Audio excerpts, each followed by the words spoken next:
शादी से पहले करावस काम, सोना पांडे इनकरे है नाम। का मुंह देखा तारा भैया, ठोकर ताली।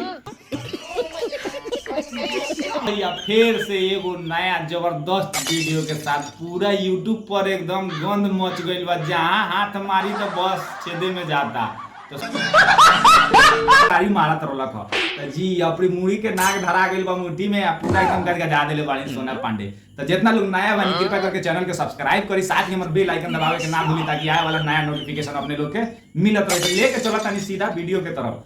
तो अपने लोग के बता दी कि सोना पांडे एकदम ऑन कैमरा बस पूरा सोशल मीडिया पर एक बात चला था, सोना पांडे वर्सेज तूफानी लाल यादव। जी कुकर्मी लाल यादव कह सकता नहीं अपने, वही ला कोई दिक्कत नहीं है। बहुत बड़ा स्टेयो गाना सही ना मिली तो जैसन करम करे वैसन के फल घूम के आई। बहुत लुंगी में पोपकारी मारत रहलक ह। अब जाई बियाह करी तो सारा वाला अपने लोग वीडियो देख ले, हम खूब बीच में वायरल होत रहलक ह। जी तो वही मैडम बाड़ी अब कहत ताड़ी कि बियाह करे खातिर। अब देखी का होता आगे, जब डीएनए टेस्ट होई ठीक बा।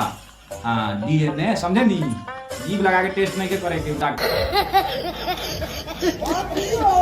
डॉक्टर के यहाँ होला डीएनए टेस्ट। उहे टेस्ट होई तब जाके पता चली। लड़की अगर चाह दी तो शादी होई। तो तूफानी लाल तैयार रहस अपन दुल्हन बनावे खातिर। बड़ा दूध के छींटा मारत रह मुंह पर, फुर्र फुर्र। अब मजा आई।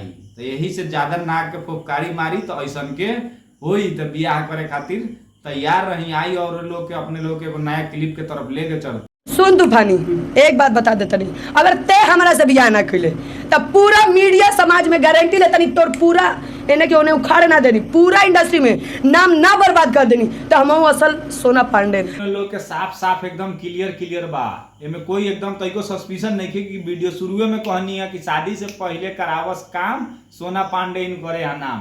कोई और मैटर नहीं है, ये मैटर बा। यही मैटर के चलते वो कहता है कि बियाह हम करिए के मानब।